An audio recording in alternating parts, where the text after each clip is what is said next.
स्वामी जी आ रहे। ओम नमो नारायण। नमो नारायण। ओम सहना भवतु सहनो भुनक्तु सह वीर्यं करवावहै तेजस्विनावधीतमस्तु मा विद्विषावहै। ओम शांति शांति शांति। चलो एक भजन सुना देते हैं। गला तो ठीक नहीं है पर चलो। जी स्वामी जी। राम सुमेरे के रहम करे ना, कैसे सुख फिर पाएगा।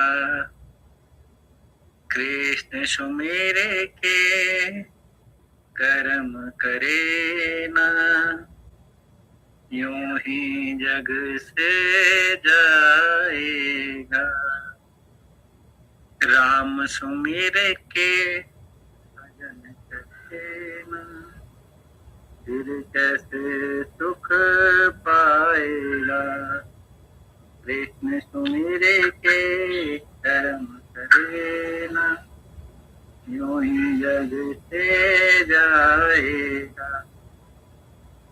हे भगवान को भजने वाले, क्या भगवान को जाना है। आस पड़ोस दुखी दीनों ने, क्या उसको पहचाना है। क्या उसको पहचाना है। जब तक तेरी खुद ही न टूटे, खुदा नजर न आएगा। राम सुमेरे के रहम करे ना, कैसे सुख फिर पाएगा। कृष्ण सुमेरे के कर्म करे ना, यूं ही जग से जाएगा।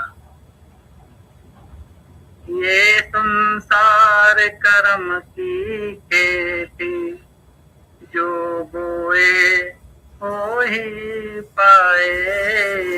ये संसार कर्म की खेती, जो बोए तो ही पाए। प्रेम प्यार से निकले जीवन, ये अवसर फिर न आए। ये अवसर फिर न आए। 4 दिनों का जीवन है, कब तक तो करे खाएगा। राम सुमेरे के रहम करे ना, कैसे सुख पाएगा। कृष्ण सुमेरे के कर्म करे ना, यूं ही जग से जाएगा। कृष्ण सुमेरे के कर्म करे ना, यूं ही जग से जाएगा। लंबा भजन है, इतना ही सुना देते हैं आज। बहुत आवाज आ रही ठीक? जी आ रही है स्वामी जी।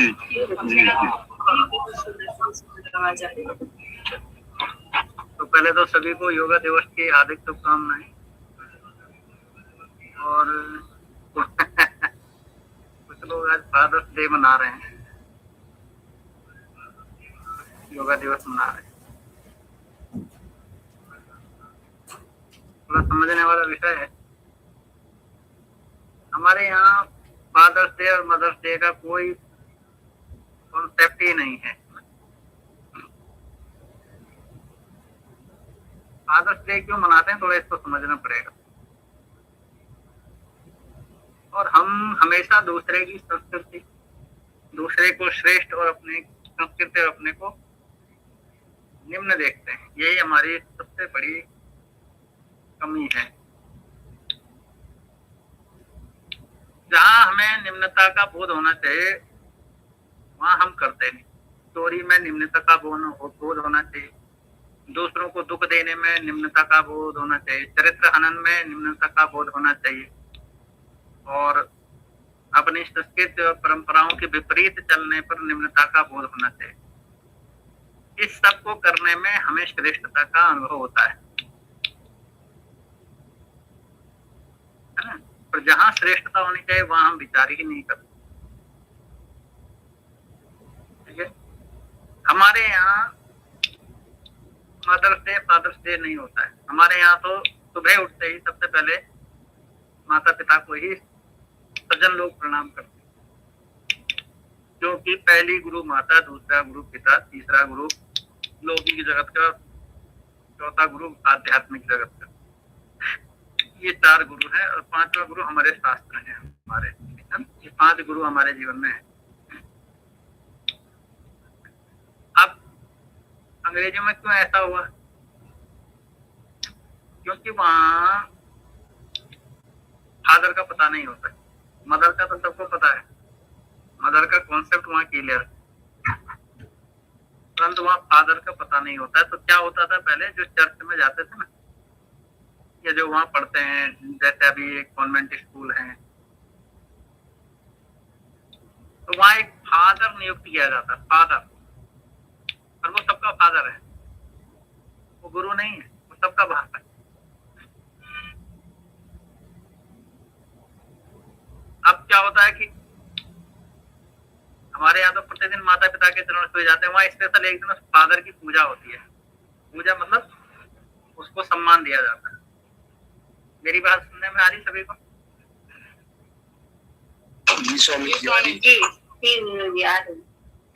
तो अब वो लोग तो मनाएं तो जायज लगता है, पर हम लोग मूर्ख, दूसरों की परंपराओं को सर पर ढोने वाले, हम वो बंदर हैं जो मनुष्य को देखा कि ये तो टोपी बेच रहा है, नीचे बैठा था, टोपी लगाए, है ना, वो अपनी टोकरी लग के सो गया पेड़ के नीचे। बंदरों ने सोचा हम भी टोपी लगा करके शायद मनुष्य हो जाए। तो हमारी दशा वैसी है उस बंदर की तरह, उन बंदरों की तरह। हम पर हजारों साल गुलामी का कालखंड रहा और हम मूर्खों ने उनकी परंपराओं को ऐसे स्वीकार लिया। आज उतारने को भी बोलो, आज समझाने के लिए बोलो तो इतने मूड हैं कि कहेंगे महाराज वो भी तो कर रहा है, अरे वो भी कर रहा है, ये भी कर रहा है, तू भी कर रहा, मैं भी कर रहा, तो सब कर ही तो रहे हैं भाई, कहाँ से परिवर्तन आएगा? हम कहते हैं सुबह उठ के माता पिता के चरण छुए, चाहे तुम बुजुर्ग ही क्यों ना हो गए, तुम्हारी माँ 80 साल की है और तुम अगर 60 साल के भी तो क्यों नहीं छूते ना? वहां नहीं, वहां अरे ये सब ओल्ड फैशन है, मतलब ओल्ड भी नहीं बोल रहे तो रूढ़िवादी। और वहां फादर डे में उस नाजायज बात को अपना बाप बोलने के लिए हम उस डे को मनाएंगे। अरे उनके तो बाप का पता नहीं, उनका भगवान ही बिना बाप का हुआ है। जिनका भगवान ही बिना बाप का हुआ हो, ठीक है, तो उनकी परंपराएं कैसे होंगी? क्यों तुम इन मलिच्छों की परंपराओं को अपनी खोपड़ी पर ढोए जा रहे हो? आज योगा डे है, किसी को पता है? 21 जून है आज। विश्व में योगा का जय जयकार हो रहा है और हम फादर डे मना रहे हैं। कम से कम कुछ तो विवेक व्यवहार में भी रखो। ब्रह्म ज्ञान तो गया भाड़ में, व्यवहारिक ज्ञान भी तुम्हारा शून्य हो गया है, तो क्या तुम्हारा इलाज करें? कौन सी हमारी परंपरा? फिर यही बच्चों को सिखा रहे हैं। अब आएगा क्रिसमस डे, हाँ, कृष्ण जन्माष्टमी का पता नहीं बच्चों को, पर क्रिसमस डे के दिन सब सांता क्लॉज बनाए घूम रहे हैं। पागल हो? जो अपने बाप को बाप न कहे, दूसरे के बाप को बाप कहे, उसको नाजायज ही कहा जाता है। मेरा किसी से उनको मनाना है, उनका व्यवहार है, उनका धर्म है, उनकी रीति है, उनके लिए सम्मान है हमारे हृदय में, वो मनाते हैं, हमें बड़ा अच्छा लगता है। और तुम मनाते हो तो हमें भी लगता है कि ये क्या मूर्खों की फौज खड़ी होगी। कोई अपने पिताजी को पिताजी कहता है तो मुझे बड़ा हर्ष होता है, और तुम भी उसके बाप को बाप बोलो, मुझे गुस्सा आता है। मैं कहता तू क्यों उसके बाप को बाप बोल रहा भाई? तू तो नाजायज औलाद है क्या? तो इन लोगों की, सनातनियों की बुद्धि है बरस, जैसा देखा वैसे हो गया। क्यों? कोई धर्म के लगाम नहीं, कोई परंपराओं का ज्ञान नहीं है। वो बंदरों वाला हिसाब किताब पे टोपी पहन करके हम सोचते हैं कि हम भी वही हो गए। ऐसा नहीं हो सकता भाई।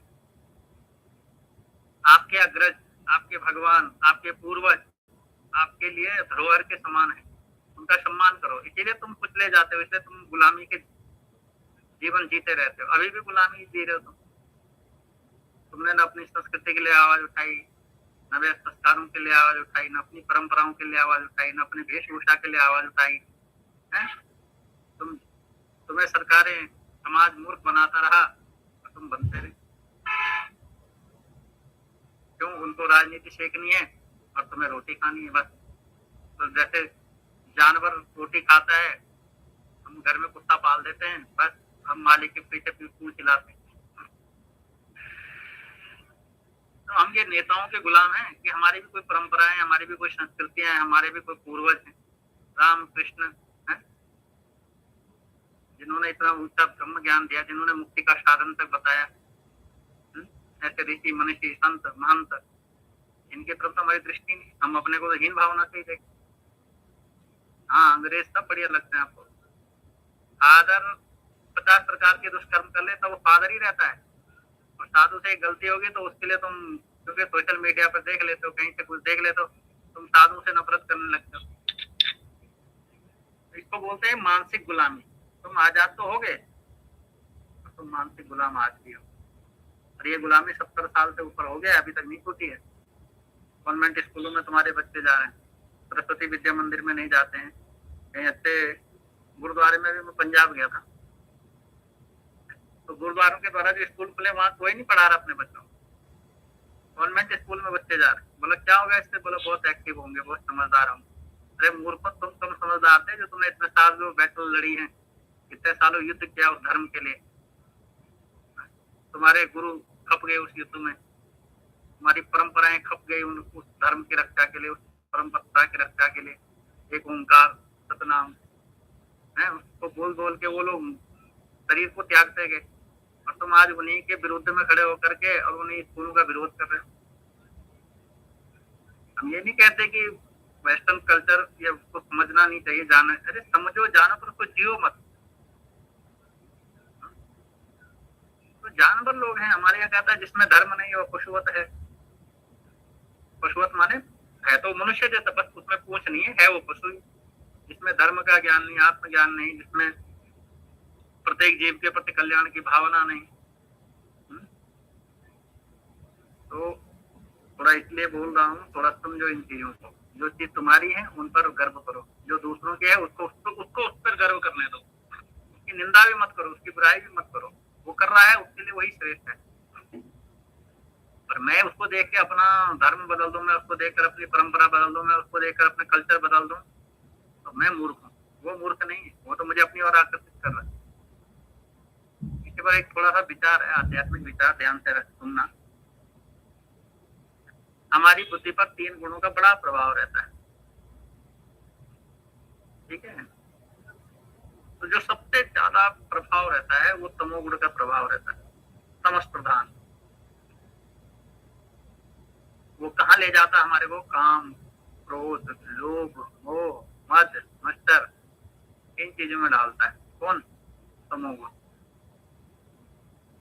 ठीक है। निंद्रा, प्रमाद, आलस्य, जो 10-10 बजे उठते हैं ना, नहाते ही नहीं कई दिन तक, सुअर के जैसे जीते हैं, वो सब क्या है? तमोगुणी प्रवृत्ति के लोग हैं। उनकी बुद्धि को किसने मोहित किया हुआ है? तमोगुण ने। कहते महाराज जी ब्रह्म ज्ञान कैसे होगा? सोए रहो तुम 10-10 बजे तक, 12-12 बजे तक होगा ब्रह्म ज्ञान, क्यों नहीं होगा? पक्का होगा। साधना नहीं, भजन नहीं है, समय पर खाना नहीं, 10-10, 12-12 बजे रात्रि को तुम कर रहे हो जैसे जानवर भी नहीं करता। हमसे तो कई समझदार जानवर हैं, 6 बजे के बाद कोई जानवर मैंने आज तक खाता नहीं देखा, कोई चिड़िया उड़ती हुई नहीं देखी। आप बता दो।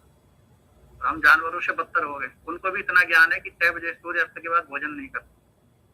अब वो चाहे जानवर अमेरिका में हो, चाहे इंडिया में हो, चाहे इंग्लैंड में हो, चाहे जर्मन में हो, चाहे जापान में हो, चाहे पृथ्वी के किसी भी कोने में हो, जहाँ धूप डली वहाँ अमेरिका में जिस दिन धूप डल जाती, जिस समय धूप डल नहीं खाते वहाँ के जानवर। तो उनको किसने समझ दी है? और यहाँ भी धूप डल जाए तो यहाँ भी नहीं खाते। तो जानवर तो चाहे वहाँ यहाँ एक जैसे व्यवहार कर रहे हैं, पर मनुष्य निशाचर बने हुए हैं। 12-12, 1-1 बजे भोजन कर रहे हैं रात को। हाँ, यूट्यूब पे वो ऑनलाइन चल रहे हैं और वैसे भोजन बना रहे हैं, दिखा भी रहे हम क्या खा रहे हैं। अरे तुम पागल हो, रात को 12 बजे कौन सा भोजन किया जाता है? क्यों? फिर कहेंगे गुरुजी हम तो दुखी हैं, गुरुजी हमारे घर में ये नहीं हो रहा, गुरुजी हमारे यहाँ वो नहीं हो रहा गुरुजी, और हम तो सारे परेशान। तुम अपने जीवन में थोड़ा परिवर्तन लाओ, थोड़ा सुधार लाओ, धर्म से चलो। सुख का मूल धर्म है। अगर लौकिक जगत में भी सुख है तो धर्म से चलो, नीति से चलो। तो पहला तमोगुण प्रभावित करता है बुद्धि को। तमस में ये सारे गुण मैंने बता दिए। फिर रजोगुण प्रधान, जिसकी बुद्धि रजोगुणी है, वो कर्म करने के लिए उद्वेलित होता है। कर्म क्या कर लूं मैं महल बना दूं, मैं ये कर दूं, मैं वो कर दूं, मैं मुख्यमंत्री बन जाऊं, मैं प्रधानमंत्री बन जाऊं, मैं बड़ा आदमी बन जाऊं। रजोगुणी प्रधान वाला व्यक्ति जो है, जिसकी बुद्धि रजोगुण से मोहित है, वो तो बस पाप कर्म करने में भी हिचकेगा नहीं। ठीक है। इसीलिए भगवान कृष्ण से अर्जुन पूछता है, तो बहुत समझदारी से प्रश्न कर रहा है। हम लोग तो गीता को अपने ही ढंग से पढ़ रहे हैं, थोड़ा हमारे बुद्धि अपने ही तरीके से चलती है। अरे अर्जुन पूछ रहा है, भैया तुम्हारा प्रश्न है, तुम पूछ रहे हो किसी समझदार से। अर्जुन नहीं है वहां कोई, ये तुम्हारा ही जो जीव भाव है, यही अर्जुन है। वो तुम्हारी समस्या का समाधान है। वहां तुम्हारी चिकित्सा हो चुकी है आज से 5000 साल पहले, और उस चिकित्सा का सारा इलाज बता दिया गया है गीता में। कोई पढ़ता ही नहीं, इससे बड़ी कोई हो ही नहीं सकते आयुर्वेद की। जैसे हम कहते हैं ना आयुर्वेद, अरे इससे बड़ी कोई चिकित्सा नहीं है। तुम्हारे मनोविज्ञान को ही धो के रख दिया वहां गीता में। वो पूछ रहा, अर्जुन प्रश्न कर रहा है कि प्रभु, न चाहते हुए मनुष्य नाना प्रकार के दुष्कर्मों में क्यों पड़ता है, न चाहते हुए भी नाना प्रकार के दुष्कर्म क्यों करता है, न चाहते हुए भी क्यों मनुष्य संसार में मोहित होता रहता है, क्या कारण है? कोई कारण तो होगा। अब हम जैसा बोलता था, अरे महाराज वो तो ऐसा है वैसा, फालतू बातें करते, तो भगवान ने वहां बुद्धि को धोया। भगवान कृष्ण कहते हैं, हे अर्जुन तुम्हारा प्रश्न बड़ा उत्तम है और इसका एक ही समाधान है। बोला क्या? बोला ये मनुष्य न चाहते हुए भी परवश हुआ, इसकी बुद्धि क्यों बलात् होती है, उसका कारण है रजोगुण। रजोगुण मनुष्य को संसार और विषयों में प्रवृत्त होने के लिए विवश करके परवश हुआ, भोगवाता है, और इसी के कारण वह मोहित हुआ, पाप कर्म करता है, दुष्कर्म करता है रजोगुण के कारण। दोनों ही गुण खतरनाक, तमोगुण भी खतरनाक है, रजोगुण भी खतरनाक। बोला फिर क्या होता है? बोला तमोगुणी मर करके कीट पतंगा, नाली के कीड़े, ऐसे नाना प्रकार की योनियों को प्राप्त होते हैं। फिर बोला रजोगुणी, बोला रजोगुणी में भी जो बहुत अधिक कामी पुरुष है, वो सुअर ऐसे जानवरों में शरीर में प्राप्त होता है। रजोगुणी में जो सेवा करता है, रजोगुण दो प्रकार से होता है। रजोगुण का एक तामसिक पक्ष है, एक राजसिक पक्ष है, और एक सात्विक पक्ष है। तो जो तमोगुण में सेवा करता है, वो मनुष्य जन्म में ही पैदा होता है, फिर बार बार जन्मता है, बार बार मरता है। बोला महाराज इस सब से छूटने का क्या तरीका है? बोला इस तत्वगुण में प्रवृत्त हो जाओ। बोला वो क्या होता है? बोला उसमें मन सुखी रहता है, शांत रहता है, और जिसका मन सुखी है, शांत है, वो प्राणांत होने के बाद भी सुखी ही शांत होगा।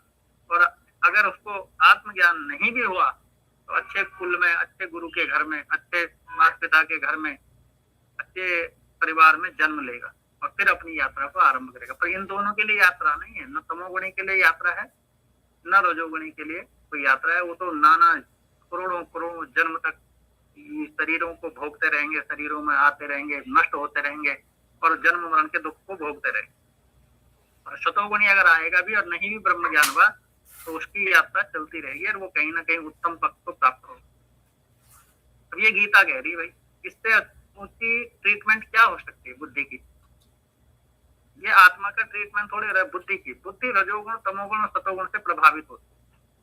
जिसकी तमोगुण से प्रभावित है, वो मरते टाइम कहाँ जाएगा? कीट पतंगा, नाली का कीड़ा, कुछ ना कुछ बन ही जाएगा। जैसे गोबर में कीड़ा बनना है,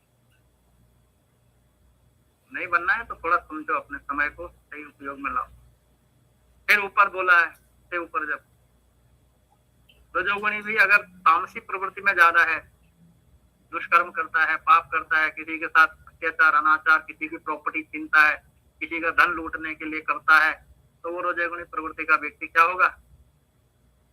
वो मनुष्य भी बनेगा तो राक्षस प्रकार का। जैसे आजकल के नेता हैं, गुंडे, मवाली, जो उचक के जो जेलों में भरे पड़े हैं, ये बने ही तो मनुष्य हैं, पर मनुष्य की योनि में भी ये जानवर है, ये बिना पूछ के। और उसी में कोई सेवा वाला है, वो दूसरे मनुष्य हैं, जिन्होंने सेवा करी वो मनुष्य तो बने, पर अपने भजन सत्संग में लगे हुए हैं। कोई यात्रा कर रहा है, कोई तीर्थ जा रहा है, कोई व्रत जा रहा है। और सतोगुणी मनुष्य तो बिल्कुल अपने कल्याण के लिए चल पड़ता है, वो संसार की तरफ देखता ही नहीं। वो कहता भैया संसार तो अपना काम करता रहे। ऐसे आपको मिले भी होंगे कई लोग, कहते भैया मुझे संसार से कोई लेना देना है, मुझे तो अपना कल्याण करना है। इसलिए इन 3 गुणों के प्रभाव में जो मनुष्य रहता है और तो गुणातीत होना चाहता है, तो उसको इन 2 गुणों को छोड़कर तीसरे गुण में प्रविष्ट होकर के और उसका भी अतिक्रमण करके अपनी मुक्ति का साधन भजन कर लेना चाहिए। ठीक है, जो हम संसार में प्रभावित होते हैं दूसरों की संस्कृति परंपरा देख के, मलिकों को देख करके, इससे ये साबित होता है कि हम क्या है, हम तमोगुणी हैं। जिसने दुनिया को राह दिखाई, जिसने दुनिया को ब्रह्म ज्ञान जैसा उत्तम ज्ञान दिया, जिसने गीता दी, जिसने रामायण दी, जिसने उपनिषद दिए, जिसने वेद दिए हैं, जिन्होंने जीने की कला दी, जिन्होंने संस्कृतियां डेवलप करी, जिन्होंने परंपराएं, जिन्होंने माँ क्या होती है, बहन क्या होती है, रिश्ते क्या होते हैं, नाते क्या होते हैं, वो आज उन मलिकों को देख करके सारी वृत्तियों का हनन करके, और न माँ रही, अब न बहन रही, न चाची रही, न फूफी रही, न ताई रही, सिर्फ वो भोगने के साधन हो गए हैं। न भाई रहा, न बाप रहा, न बेटा रहा, न ताऊ रहा, न चाचा रहा, वो भोगने के साधन हो गए। और अब मर्यादा इतनी हनन हो रही है कि फिर तो साधु तक भ्रष्ट हो गए। जिन साधुओं ने अपना घर परिवार छोड़ लिया है, वो अपने कल्याण के लिए निकले हैं, वो भी कहीं ना कहीं कुकर्म में पड़ जाते, शराब पी रहे हैं, सिगरेट पी रहे हैं, दुष्कर्म कर रहे हैं, प्रॉपर्टियां इकट्ठी कर रहे हैं, फिर फांसी लगा के मर रहे हैं। क्या हुआ है? तमोगुण इतना प्रभावशाली है कि जिन्होंने अपना घर परिवार संसार छोड़ा था वो भी इस लपेटे में आ जाते। इसलिए सदग्रस्त बनिए, सत सन्यासी बनिए, सद ब्रह्मचारी बनिए, सत वानप्रस्थी बनिए, क्योंकि सतोगुण का प्रभाव अपने जीवन में रखिए। साधन भजन करते रहिए, सत्संग करते रहिए। बिन सत्संग विवेक न हुई, राम कृपा बिन सुलभ न सोई। इस पर थोड़ा ध्यान देना है।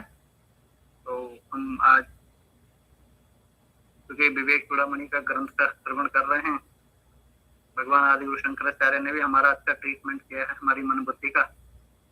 ठीक है, तो इसको समझते हुए आगे बढ़ेंगे और बहुत ध्यान से सुनो इसको। ये कोई छोटी मोटी चीजें नहीं है, ये बहुत विलक्षण विद्या है। भगवान कृष्ण ने तो बोल दिया गीता में कि विद्याओं में मैं आध्यात्म विद्या हूँ। आध्यात्म विद्या, उन्होंने ये नहीं बोला भौतिक विद्या हूँ, न उन्होंने फिजिक्स बोला, न केमिस्ट्री बोला, न मैथ बोला, न बायोलॉजी बोला है, न ग्रह विज्ञान बोला, ऐसा कुछ बोला? तो उन्होंने बोला विद्याओं में मैं आध्यात्म विद्या हूँ, आत्म विद्या हूँ मैं। तो इस आत्म विद्या को, आध्यात्म विद्या को समझो।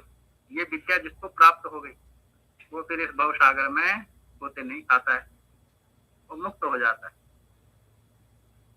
तो ओम सहना भवतु सहनो भुनक्तु सह वीर्यं करवावहै तेजस्विनावधीतमस्तु मा विद्विषावहै।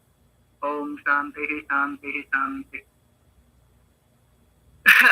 तो आज का जो श्लोक है 16वां श्लोक है विवेक चूड़ामणि ग्रंथ का 16वां श्लोक। अधिकारी निरूपण की हम चर्चा कर रहे थे, उसी का ये अगला अध्याय है। ओम वंदे गुरु परंपराम। फिर कह रहे हैं मेधावी पुरुषो विद्वानो कोह विचक्षणः अधिकारत आत्मविद्याया मुक्त लक्षणा स्थितः। ध्यान से सुनना है। भगवान ये आध्यात्म विद्या का कौन अधिकारी, उस पर बात हो रही। अर्थ है जो बुद्धिमान हो। बुद्धि किसके पास नहीं है? हमसे ज्यादा बुद्धि तो कुत्ते के पास है। ईमानदार है, निष्ठावान है, बेईमानी नहीं करता, छल नहीं करता, तो क्या उसके पास बुद्धि नहीं? हमसे ज्यादा बुद्धि तो जीव जंतु में, हाथी में, और वो बुद्धिमान कहा गया है। और यहाँ क्या करे? अर्थ जो बुद्धिमान हो। बुद्धिमान का अर्थ है जिसकी बुद्धि महान है, महान, सीमित नहीं है। जो चंद मैं और मेरे परिवार, मैं और मेरी बीवी, मैं और मेरी सास, मैं और मेरा परिवार, मैं और मेरे घर वाले, इतना ही सोचता है, ये बुद्धिमान नहीं है। ये तो जानवर है। जानवर भी भले ईमानदार होता है। ये तो बुद्धिमान नहीं, बुद्धिहीन बोलते हैं इनको, जो सीमितता को स्वीकारता है। बुद्धि जिस संपूर्ण संपूर्ण ब्रह्मांड को स्वयं में देख ले, हैं?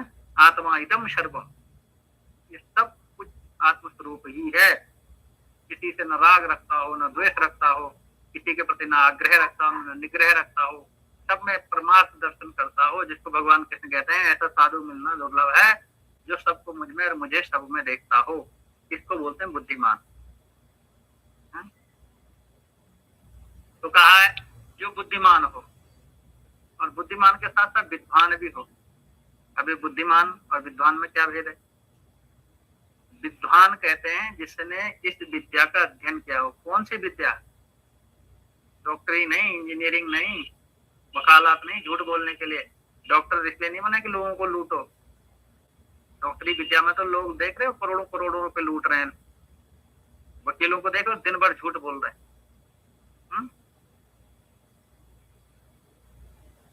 तो ये विद्या ही नहीं। विद्वान कौन? विद्वान जो इस आत्मज्ञान के लिए अध्ययन करता हो, ये ऐसा विद्वान हो। जो बुद्धिमान हो, जिसकी बुद्धि महान हो, सीमित न हो, असीम हो। जो विद्वान हो, जो शास्त्र आत्म कल्याणार्थ ग्रंथों का जानने वाला, ऐसी विद्या का आदान करने वाला, उसको कहते विद्वान। और तर्क वितर्क में कुशल हो। तर्क कैसा? तर्क दलील दे। जैसे कहीं कहते हैं आत्मा नहीं है, पर तेरे लिए नहीं है ना भाई, तू है मूर्ख नंबर है, हम क्या करें? तर्क करे, और जो कुतर्क करे उसको वितर्क से तोड़े। जैसे कोई कहता नहीं है भगवान, नहीं है आत्मा, ये वो, तो तर्क वितर्क में कुशल हो। ऐसे नहीं है भाई, अगर नहीं है तो तू बता, तूने कैसे कह दिया नहीं? मैं कह रहा हूँ है, तो तू कहता नहीं है, तो तू ये सिद्ध कर कैसे नहीं, और हम सिद्ध करेंगे कैसे है। तो तर्क वितर्क में कुशल हो। ऐसे लक्षणों वाला पुरुष ही आत्मविद्या का अधिकारी होता है। सुन लो भैया, ठीक है? आत्म विद्या कोई साधारण विद्या नहीं, उसकी कुशाग्र बुद्धि होनी चाहिए। उसको शास्त्रों का संपूर्ण ज्ञान होना चाहिए और आत्मपरोक्ष अनुभूति होनी चाहिए, ठीक है? अधिकारी होता है। फिर कहा है आत्मविद्या जो कि समस्त वेदांत का सार है, जो संपूर्ण गीता का सार है, जो संपूर्ण उपनिषदों का सार है, जो संपूर्ण वेदों का सार है, केवल उसी व्यक्ति के लिए फलदायी होती है जो उसके लिए योग्य हो, जो उसके योग्य हो, ठीक है? जैसे कोई मैथमेटिक्स के योग्य होता है, कोई फिजिक्स के, कोई बायोलॉजी के। ऐसा कभी नहीं होता कि सभी उसमें वो योग्य हो ना। किसी को मैथमेटिक्स बहुत जल्दी पकड़ में आती है, किसी को फिजिक्स, किसी को केमिस्ट्री, किसी को बायोलॉजी, किसी को इंग्लिश। तो जिसकी जिस पर पकड़ है वो उसी का अधिकारी होता है। ऐसी यहाँ भी कहा है केवल उसी व्यक्ति के लिए फलदायी है जो उसके योग्य है। योग्य कौन हो सकता है? जो सतोगुणी है। जो रजोगुणी है वो भी नहीं योग्य है, जो तमोगुणी है वो भी योग्य नहीं। जो सतोगुणी है, सतोगुणी में भी वो कैसा है? कल आपको बताया था ना, कल आपको कुछ बताया था। कल ये बताया गया था कि आप में क्या क्या होना चाहिए? विवेक, वैराग्य, दम, तितिक्षा, प्रतिष्ठा और समाधान। सतोगुणी होने के बाद भी ये लक्षण, सतोगुणी तो बहुत है परंतु उनमें ये लक्षण भी नहीं फलित होते। तो अधिकारी पुरुष के लक्षण बताए गए हैं। ये बताया गया है कि आत्मविद्या का अधिकारी कौन होता है? वह व्यक्ति जो मेधावी हो। मेधावी किसको बोलते हैं? जिसकी बुद्धि तीव्र हो। कहते हैं वो बड़ा मेधावी है, तो तीव्र बुद्धि मतलब उसकी बुद्धि बहुत तेज चलती हो। ऐसा नहीं वो ऐसा ढीलू सीलू सा, ऐसा कोई नहीं। सर इसकी बुद्धि तो बहुत तेज है, तो ऐसे मेधावी बुद्धि वाला, ठीक है? मेधावी हो, शास्त्रों का अध्ययन अध्यापन करने में विद्वान हो, ऐसी विद्या का आदान करे जिससे उसका कल्याण हो। और हो अर्थात तर्क वितर्क की क्षमता से युक्त हो, उसमें तर्क वितर्क करने की क्षमता भी होनी चाहिए। इन गुणों के अभाव में आत्मविद्या का गहन रहस्य समझना कठिन हो जाता है, ठीक है? अब एक प्रसंग सुना रहा हूँ, थोड़ा समझना है। भगवान आदि गुरु शंकराचार्य एक बार यात्रा करते करते करते और बहुत लोगों को तर्क से समझाया, कुछ ने वितर्क किया तो उनको वितर्क से भी उत्तर दिया, कुछ लोगों को उन्होंने शास्त्र के अनुसार चैलेंज किया और इस आत्मविद्या का निरूपण करके वैदिक परंपरा को पुनः लौटाने का बहुत बहुत छोटी उम्र में सघन प्रयास किया। जो आज फिर हम वेस्टर्न कल्चर में घुसे जा रहे हैं ना, वैसे हम किसी टाइम पे बौद्धिज्म में घुस गए। बौद्धिज्म माने कि अंतःकरण शुद्धि के कोई साधन नहीं होते, सीधा सुनने से ब्रह्म ज्ञान होता है। ब्रह्म ज्ञान भी नहीं बोलते तो कहते बुद्धि ही सब कुछ है। बौद्धिज्म कहता है बुद्धि ही सब कुछ है। जैसे आज भी कई पागल हैं जो कहते हैं बुद्धि ही सब कुछ है। भैया बुद्धि नहीं है सब कुछ। जिसने नहीं जाना है वो बुद्धि से ही सब समझता है, क्योंकि इतनी अकल है। कोई ये बोले चश्मा ही सब कुछ है, आंख तो है ही नहीं, तो फिर वो मूर्ख है एक नंबर का। अब ये तर्क दे रहा हूँ मैं आपको। आपने चश्मा पहना, आपको दुनिया काली दिखाई देने लगी धूप में, आप बोले चश्मा ही सब कुछ है। तो चश्मा सब कुछ होता है क्या? चश्मा तो हट जाएगा तो फिर कहाँ काला दिखाई देगा? फिर तो जैसा है वैसा दिखाई देगा।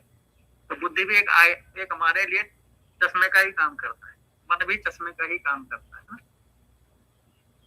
और भगवान आदि गुरु शंकराचार्य ने चैलेंज किया, बोला नहीं भैया बुद्धि ही सब कुछ नहीं। ऐसे करते करते करते शास्त्रार्थ करते हुए बहुत बौद्धिज्म राजाओं को सनातन में वापस पुनः प्रतिस्थापित किया। उनको मार्ग बताया कि कैसे आत्मकल्याण होता है, कैसे विवेक वैराग्य सत संपत्ति आती है, वो सब कुछ बताया। कुछ राजाओं को समझ में आया, राजा अपने गुरु के प्रति समर्पित हुए। राजाओं ने पुनः वैदिक परंपरा को जीवित किया, कर्मकांड के विधान को भी स्वीकार किया और जो जिस योग्य था उसको उस विधान में लगाया। ठीक है ना?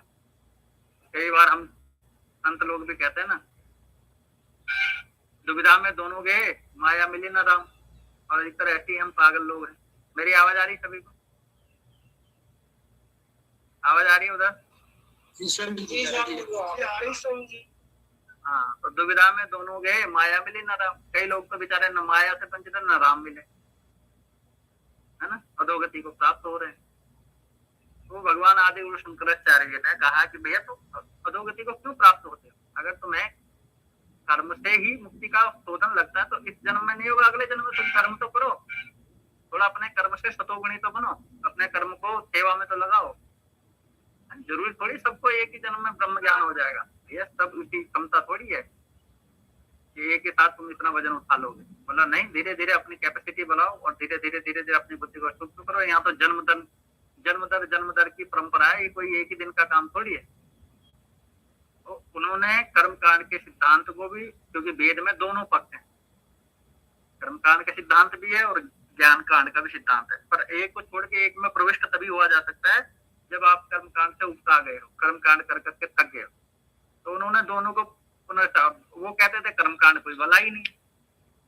बौद्धिज्म कहता था कर्मकांड की कोई जरूरत नहीं है, पूजा पाठ की कोई जरूरत नहीं है, देव उपासना की कोई आवश्यकता नहीं है, ये तो सब पाखंड है, ये तो पंडितों का फैलाया हुआ। भगवान आदि गुरु शंकराचार्य आए, उन्होंने कहा भैया ऐसा नहीं, अगर जो वेद कह रहा है उस बात को तुम डिनाई नहीं कर सकते। अगर ऐसा ही मानो तो फिर तुम में चार वाहक क्यों हो गए? ये अत्याचारी अनाचारी सबको मार कर खाने वाले, एक दूसरे को लूट कर खाने वाले, हत्याएं करने वाले क्यों हो गए? क्यों? ये सिर्फ कर्म को नहीं मानते हैं, लूट को कर्म नहीं मानते हैं, ये नहीं समझते कि इस कर्म से हम कहाँ जाएंगे। इनको तो अकल ही नहीं है। तो उन्होंने कर्म कांड के पक्ष को भी और ज्ञान कांड के दोनों पक्षों को रखा है और बोला जो साधक जिस लेवल का है उस लेवल पर कार्य करे। फिर काशी में एक बहुत विद्वान परम भक्त थे, द्वैतवादी, तो वहां पहुंच गए। हम जैसे आजकल निरंकारी, ओमकारी, भयंकारी और तुम्हारे पता नहीं कितने नाना प्रकार की बीमारियां खड़ी हो गई समाज में, है ना। एक अनेकों पंथ बन गए, कलयुग में तो अनेकों पंथ बने। तो गोस्वामी तुलसीदास ने लिखा ही है, निरंकारी, ओमकारी, भयंकारी और क्या बोलते हैं ब्रह्म कुमारी, है, सब खड़े हो गए। कुछ पता नहीं, ABCD कुछ पता नहीं, शास्त्र का कुछ ज्ञान नहीं, शास्त्रों को मानना नहीं, अपनी मन गढ़ंत कथाएं गढ़ लेना और उसी के ऊपर समाज खड़ा करके चल देना। अरे भैया क्या कर रहे हो? और हम भी ऐसे पागलों के पल्ले पड़ रहे हैं। हम अपनी गुरु परंपरा, अपने शास्त्रों को पुनः अध्यात्म विद्या गीता जैसे ग्रंथ को त्याग करके और हम कहाँ लगे पड़े हैं, पता ही नहीं हमारे बस। क्यों? जिसका कोई मालिक नहीं है उसके सब मालिक हैं। वो कहते हैं एक गांव में एक औरत का आदमी मर गया, सारे आदमी उस गांव के उस औरत के आदमी हो गए। ऐसे हमारे ऊपर से भी हमारे गुरु का साया चला गया, अब हमारे सब गुरु हो गए हैं। अब तो गुरु जी वो तो ऐसा बोल रहे थे, अरे भाई वो बोल रहे वो छोड़ो, वो गुरु शास्त्र से बोल रहा है, क्योंकि गुरु के ऊपर शास्त्र है, शास्त्र के ऊपर गुरु है। अगर दोनों मेल खा रहे तो सुनो सब। तो यही उस टाइम था, तो द्वैतवादी थे और बड़े भगत टाइप के थे। तो पहुंचते हैं तो वहां उनका बड़ा चर्चा होता है, तो वहां पूछते हैं भाई महाराज ऐसे एक आचार्य हैं, बहुत विद्वान हैं, हमें उनके घर जाना है। तो उनका नाम था मंडन मिश्र। ये कथा क्यों सुना रहा, थोड़ी खोपड़ी खुल जाएगी हमारी सबकी। अच्छा, बोला अरे महाराज मंडन मिश्र जी का कोई पता पूछने की जरूरत है, जैसे आजकल धीरेन्द्र शास्त्री का कोई पता पूछने की जरूरत है? हमारा तो फिर भी पता पूछना पड़ेगा, अरे पता नहीं कहाँ स्वामी अच्युतानंद जी कहाँ रहते हैं, स्वामी परमानंद जी कहाँ रहते हैं, और भी कई अच्छे विद्वान संत हैं, ज्ञानी हैं, उनका तो धीरेन्द्र शास्त्री को कोई बोले महाराज वो कहाँ रहते हैं तो बच्चा बच्चा बता देगा, वो तो बागेश्वर रहते हैं हमारे। तो ऐसे उनका भी था उससे। अब आदि गुरु शंकराचार्य को कौन जानता था, कोई नहीं जानता।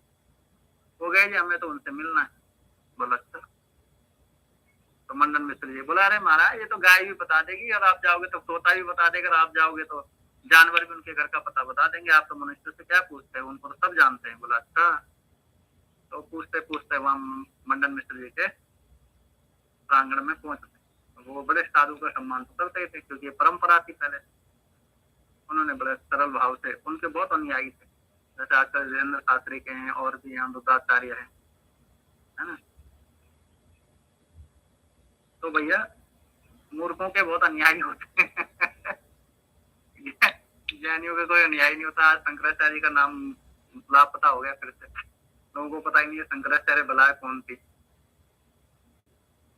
तो विद्वान जो अपरोक्त अनुभूति वाले हैं उनको कोई जानता है, जैसे युग वो परमानंद जी है, युग पुरुष परमानंद, इनको कौन जानता है ना। हो गए कोई महात्मा, तो जो वो बोलते हैं वो अगर सुन लो ना तो खोपड़ी के तार ढीले हो जाएंगे सारे, जितने तुम्हारे संशय है 1 मिनट में आग लग जाए।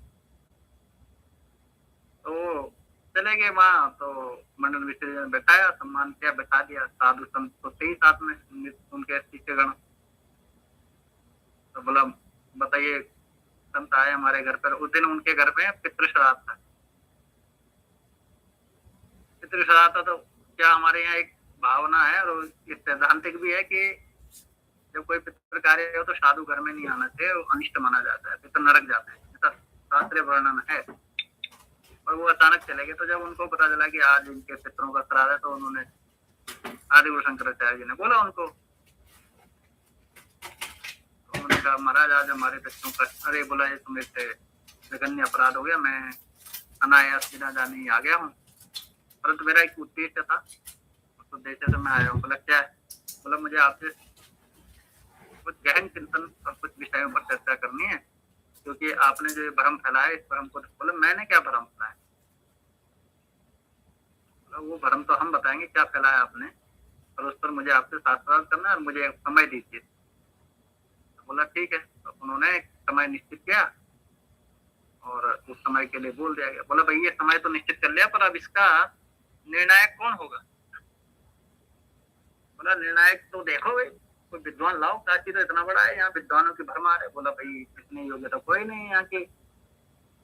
आदि गुरु शंकराचार्य और मंडन मिश्र के बीच एक शास्त्रार्थ हो रहा हो, तर्क वितर्क हो रहे हों, और उसका कोई निर्णायक। तो उनकी पत्नी थी वही भाती, वो बहुत विदुषी महिला थी और बहुत विद्वान थी। तो वही भारती जी को निर्णायक बना दिया गया। अब ये वो भारत है जहाँ स्त्रियां वेद में पारंगत थी, वेदांत में पारंगत थी। यहाँ आज कहते हैं स्त्रियों को तो कभी यहाँ सम्मान ही नहीं मिला। हम मूर्खों ने यही सुना है बस, हमारे यहाँ तो स्त्रियों का शोषण हुआ है, ये हुआ है, वो हुआ है। क्यों? ये पाश्चात्य संस्कृति ने डाला मां। अरे हमारे यहाँ पहली गुरु ही माँ थी, है ना। आज माँ गुरु वाला दायित्व निभा रही है, वो फेसबुक व्हाट्सएप चला रही है। तो वह भारती का फाइनलाइज हो गया, उदय भारती को निर्णायक बना दिया। उदय भारती ने बोला देखो महाराज, निर्णायक तो मैं बनूंगी, पर मैं अपने पति को तब तक हारा नहीं मानूंगी जब तक आप मुझे भी पराजित नहीं कर, क्योंकि मैं उनका वाम अंग हूं और हम दो शरीर हैं, मतलब हमारी चेतना एक ही है और मैं वाम अंग हूं। तो इसलिए जब ऐसा नहीं हो कि आप इनको हरा दें मान लेंगे, बोला वो कल जब सभा बैठेगी तब, जब भी वो समय आएगा सभा बैठेगी तब होगा।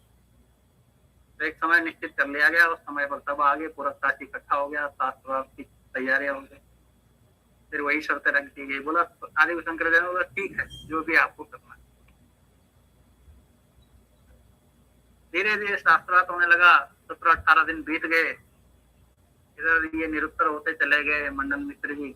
अब उनका सारा द्वैतवाद नष्ट होने लगा, अद्वैत की सिद्धि होने लगी, उनके अंदर वैराग्य आ गया, विवेक आ गया। देखो ये इसको बोलते हैं जीवन की सफलता और जीवन का फल।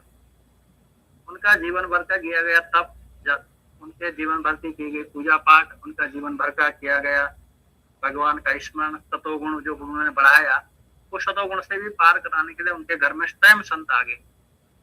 आप जब स्वयं तैयार हो जाते हैं तो गुरु स्वयं ही आपके संकल्प से आपके घर पर प्रविष्ट हो जाते। तो उनको जब निरुत्तर होने लगे, जो उनके पीछे अनुयायी थे, वो भी देखने लगे कि हमारे गुरु जी तो जब है आदि गुरु शंकराचार्य जी के तर्क वितर्क थे और सब प्रकार के शास्त्रीय प्रमाणों से अपराजित की अवस्था में निरुत्तर हो गए। निरुत्तर माने अब उनके पास कोई उत्तर ही नहीं है। वो तर्क जब कोई निरुत्तर हो जाता है ना, जैसे कोई थक जाता है, बिल्कुल शांत, ऐसे शांत हो। तो वह भारती को लगा कि ये तो ऐसा हो गया तो गड़बड़ हो गई। तो उन्होंने बोला देखो हमने शर्त रखी थी कि आप अगर निरुत्तर हो जाएंगे तो आप हमारे अनुयायी बनेंगे, हमारे शिष्य बनेंगे और हमारे साथ चलेंगे, क्योंकि आप जैसे विद्वानों की हमें आवश्यकता है। वह भारती ने बोला नहीं नहीं ऐसा नहीं होगा महाराज, अभी तो मेरे पति हारे हैं, मैं थोड़ी हारी हूँ, मेरे साथ बैठो। बोला हम दोनों का निर्णायक कौन होगा? बोला ये होंगे निर्णायक। तो मंडन में से निर्णायक बना, शास्त्रार्थ कौन लगा, वो धीरे धीरे धीरे धीरे अब वो क्रिया चरित्र वाली कहानी आती है ना कि क्रिया चरित्र, तो उसने एक तर्क दिया बहुत जबरदस्त। इसीलिए यहाँ जो मैं समझा रहा हूँ तर्क वितर्क की क्यों आवश्यकता है। तो उसने एक तर्क दिया कि आप हमारे को ये बताओ कि संसर्ग कैसे होता है, क्या होता है। उन्होंने बोला भाई उसका ये पति ने तो सन्यासी से ऐसी बातें क्यों कर रही है, सन्यासी को इस विषय का कोई ज्ञान है? तो सन्यासी है, उन्होंने तो जीवन भर ब्रह्मचर्य का पालन किया। बोला फिर ये शास्त्र नहीं है? काम शास्त्र भी था जिससे सृष्टि चल रही है, जिससे बच्चे उत्पन्न होते हैं, जिससे तुम और हमारे को शरीर प्राप्त हुआ है, ये शास्त्र नहीं है क्या? इसको जानने वाला अगर इसको नहीं जानता है तो वो तो पूर्ण ज्ञानी नहीं मानते। और ये कैसे पूर्ण ज्ञानी हुए? अगर ये पूर्ण ज्ञानी ने तो ये मुझसे पराजित है, मुझसे पराजित होने वाला व्यक्ति फिर ये हमारी दास्ता स्वीकार करे। तो उन्होंने बोला कि ये ब्रह्मचारी, बोला ये ब्रह्मचारी हो चाहे कोई भी आचार्य हो, हमें इससे मतलब नहीं, हम शास्त्र की बात कर रहे हैं, इनको इस शास्त्र का ज्ञान नहीं है तो ये पराजित है। तो उन्होंने कहा कि देखो सत्य बात तो ये है कि मुझे इस विषय में कोई ज्ञान नहीं है, परंतु फिर भी आप मुझे समय दीजिए, मैं शास्त्र का भी अध्ययन करूंगा, शास्त्र के अनुभवों का भी। तो मैं जाऊंगा, मुझे कुछ समय दो। तो 1 महीने का समय उन्होंने मांगा और चल दिया वहां। फिर वो एक दमरूक राजा था, उसके शरीर में प्रविष्ट हुए, वहां रानी के पास उन्होंने बहुत से प्रश्न किए, बहुत से चर्चाएं करी उसकी रानी से, इस विषय में जाना, बालक इनसे पता करो। तो अरे क्या नाम तुम्हारा? रूप सिंह। बिजली के महात्मा है, इनको भी रुकाओ भाई। कोई बात नहीं, बैठा देते हैं, आसन लगवा। तो ये मंडन मिश्र की पत्नी से आज्ञा लेकर के और वहां से चले। वहां राजा की रानी से सब प्रकार की चर्चाएं करी, सब कुछ हुआ। फिर रानी को पता चल गया ये आदमी मेरा नहीं है, क्योंकि जो पहले की प्रवृत्ति थी और जो साधु की प्रवृत्ति, इसमें तो फर्क आएगा ही। पहले जो राजा था वो थोड़ा अब रजोगुणी स्वभाव का था, उसके कर्म उसके नित्य का स्वभाव राजाओं जैसा था, परंतु ये देश बदल के गए और उनमें लक्षण जो है वो साधु वाले हैं। वो प्रश्न भी ऐसे ऐसे कर रहे हैं जो प्रश्न उसने कभी सोचे ही नहीं इसके मुख से। तो उसको लग गया ये आदमी तो सज्जन है। इस आदमी आया पकड़ दो आदमी आया पकड़, तो सज्जन आदमी है, इस आदमी को मुझे रखना चाहिए। उसने आदेश दिए जहां भी कोई लाश मिले उसको जला दो। अब यहाँ तो आदिगुरु शंकराचार्य के शिष्य जो थे वो डर गए कि अगर ये सारी लाशें जला दी गई तो कल के दिन तो समस्या हो जाएगी, उनका वापस लौटना मुश्किल हो जाएगा। तो उन्होंने शंकराचार्य जी को बोला कि आप ज्यादा मोहित हो गए हो, आपने जो ज्ञान लेना था ले लिया, आप वापिस आओ, अब ज्यादा स्त्री चक्कर में ना पड़ो। कभी कभी आप किसी शिक्षा के चक्कर में वो शिक्षा से मोहित हो जाते हो। तो धिक्कार है आदिगुरु शंकराचार्य को, ऐसा वर्णन है शास्त्र में। धिक्कार है, तुम जो दुनिया को ब्रह्म ज्ञान देते फिरते हो, तुम इस टाइम स्त्री मोह में फंसे हुए, बाहर आओ वहां। किसी ने अपने गुरु को धिक्कारा है तो फिर उनकी चेतना जगी और वापस लौट आए। फिर उन्होंने आकर के उभय भारती से सारे उस विषय पर चर्चाएं करी जो उसकी स्त्री ने बताया था, जो उनका स्वयं का अनुभव था। चर्चाएं करने के बाद जब उभय भारती भी तृप्त हो गई, तर्क वितर्क और हर मतलब उसकी जो भी शंकाएं थी वो सब समाप्त हो गई। उस सब के बाद उन दोनों ने ही वो वानप्रस्थी हो गए, क्योंकि स्त्री के लिए संन्यास वर्जित था, और ये जो है सन्यासी हो गए। किसके? आदिगुरु शंकराचार्य के। तो एक छोटा सा बालक ने एक 80 साल के ब्राह्मणी को, उनको आचार्य को, विद्वान को, मंदन मिश्र को अपना शिष्य बनाया और उन्हीं का नाम आगे तोतकाचार्य पड़ा। जैसे शंकराचार्य ना ऐसे तोतकाचार्य, और तोतकाचार्य जी जो है उनके सन्यासी बन करके और उनका पूरा संप्रदाय अब अद्वैत मत के सिद्धांत को फॉलो करता था, कर्मकांड के विधान को भी फॉलो करता था और अद्वैत मत के सिद्धांत को भी फॉलो करता था। तो आत्मज्ञान का अधिकारी कौन, उसके विषय में इतना ही मैंने आपको विवेचना सुनाई। क्योंकि तर्क वितर्क में भी बुद्धि की कुशाग्रता चाहिए। ऐसा नहीं कि तुम एक डर्रे पे चले जा रहे हो, उस डर्रे से नहीं चलेगा। तो आत्मविद्या का गहन रहस्य समझना कठिन हो जाता है अगर उसमें तर्क वितर्क नहीं है, उसमें सोचने समझने की क्षमता नहीं है, उसमें धैर्य नहीं है, विवेक नहीं है ना, उसमें वैराग्य नहीं है, उसमें निरंतर आत्मचिंतन नहीं है, तो वो सत्य का उजागर नहीं कर पाता है ना। तो गहन रहस्य समझना कठिन हो जाता है, क्योंकि यह विद्या शब्दों से परे, शब्दों से, मेरी वाणी से नहीं, जिससे वाणी उपज रही है वो है, वाणी से नहीं। वाणी तो जैसे आप कभी कभी किसी जगह जाते हैं जंगल में, तो आप एक एरो लगा देते हैं कि हम कहीं भटक ना जाए, तो वाणी बस वो एरो का काम करती है। लक्ष्य पर तो आपको शब्द मात्र उधर ले जाता है, इंगित करता है, पर वहां शब्द ठहरता नहीं है। जैसे मैं बोल रहा हूँ, ये ठहर नहीं रहा है, कईयों की बुद्धि में तो ठहर ही नहीं रहा, बाबा जी पता नहीं क्या बकवास कर रहे हैं। क्यों? क्योंकि उसकी शब्द के पीछे जो अर्थ है, अर्थ के पीछे जो भाव है, भाव के पीछे व्यंजना है, और व्यंजना के पीछे जो आत्म रहस्य है वो बहुत गुप्त है। तो उसके लिए योग्यता चाहिए। तो कहा ये विद्या शब्दों से परे, अनुभव की वस्तु है, शब्दों से परे है और अनुभव की वस्तु है। ठीक है, और उसकी दिशा में आगे बढ़ने के लिए विशेष अंतः शुद्धि, आपका अंतःकरण शुद्ध चाहिए, मन चित्त बुद्धि अहंकार बिल्कुल शुद्ध चाहिए। विवेक और तीव्र जिज्ञासा आवश्यक है। विवेक सत्य है असत्य है कल बताया जाए, और तीव्र जिज्ञासा सच में ये ब्रह्म क्या है, ये आत्मा क्या है, जो मरता नहीं जन्मता नहीं, कैसे नहीं मरता कैसे नहीं जन्मता, इस विषय पर वो चर्चा कर। तो जिज्ञासा, तीव्र जिज्ञासा जानने की होनी चाहिए। ठीक है, फिर कहा है सबसे पहले मेधावी, मतलब बुद्धि इतनी तीव्र हो, शब्द पर ध्यान देना चाहिए। पहला सूत्र क्या है? श्रवण शब्द, जैसे मैं बोल रहा हूँ तो इस पर बहुत गहन ध्यान देना चाहिए, या कोई भी गुरु बोल रहा है ना, और वो कहाँ से बोल रहा है इस पर भी ध्यान देना चाहिए। वो कोई मनमुखी नहीं बोल रहा, कई लोग तो मनमुखी ब्रह्म ज्ञान देते हैं। फिर मेधा का अर्थ है स्मरण शक्ति, आपकी मेधा, आपका स्मरण, जो मैंने कहा है जैसे उदाहरण दे दो, वैसे वैसे कहीं कहीं हमारी मेधा बहुत वो रहती है, प्रखर रहती है, हमारी स्मरण शक्ति बहुत तेज रहती है। कहाँ? जहाँ हमने किसी को कर्जा दिया हो, या जहाँ से हमें पैसा मिलना हो, या कोई सरकारी योजना मिलनी हो, जब कहीं हमें प्रॉफिट, जैसे हम सत्संग कर रहे हैं और 1 लाख रुपए देने की घोषणा कर दें, ये सबको 1-1 लाख मिलेंगे तो सबकी मेधा शक्ति खड़ी हो जाएगी। परंतु जब हम बोलेंगे हम सिर्फ आपको ब्रह्म ज्ञान देंगे तो किसी सबकी मेधा शक्ति हो जाती है।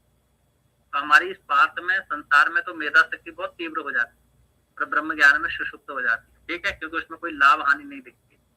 तो जहाँ लाभ हानि दिखता है वहाँ मेधा, उसको भगवान ने व्यवसायिक बुद्धि कहा है, जहाँ लाभ हानि है। और जहाँ मुक्ति का अनुभव करना है वहाँ न लाभ है न हानि है, वहाँ मेधा शक्ति हो जाती है। तो स्मरण चाहिए। ठीक है, स्मरण शक्ति, ग्रहण क्षमता, जो कहा गया है उसको, जैसे गाली को तुरंत ग्रहण कर लेते, गाली मैं दूंगा ही नहीं, मेरे होंठ फड़फड़ाएंगे नहीं, शब्द छूटेगा नहीं, आपने तुरंत पहले ग्रहण कर दिया। कई बार तो हम बोलते हैं हाँ मुझे पता है तो क्या बोलना चाहता था, हाँ मैं समझ गया हूँ, तेरे जो इरादे हैं ना वो मुझे ठीक नहीं लग रहे, तू मेरे बारे में क्या सोचता है, हम पहले ही अनुमान लगा लेते हैं। और जब मैं ये बोलना चाहता हूँ कि तुम ब्रह्म हो, तब तुम अनुमान भी नहीं लगाते, तुम ठीक से सुनते हो ना, तुम्हारी ग्रहण करने की क्षमता है, तब तुम्हें लगता है ब्रह्म तो पता नहीं कोई गधा ही होगा, मैं तो बेवकूफ, मैं तो मनुष्य हूँ। ठीक है, तो क्या होना चाहिए?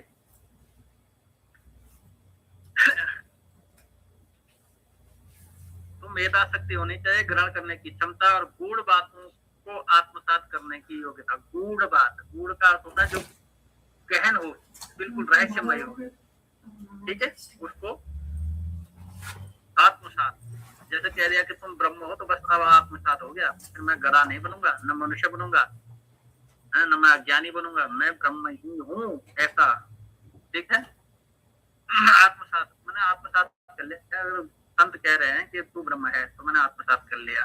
जैसे तुम्हें कोई चोर कहते हैं तो तुम तुरंत आत्मसात कर लेते हो। हम कहते हैं तुम चोर नहीं हो, तुम पापी नहीं हो, दुराचारी नहीं, तुम ब्रह्म हो, तब आत्मसात नहीं होता। हाँ, चोर के लिए मुझे कैसे चोर बोल दिया, मैं कैसे चोर हो गया, मैं तो चोर हूं ही नहीं, तो वो बात तो ग्रहण कर ले और उसको स्वीकार भी कर लिया, या सच में अगर मैंने अपनी सफाई नहीं दी तो कहीं ना सच में मैं चोर साबित हो जाऊं, है।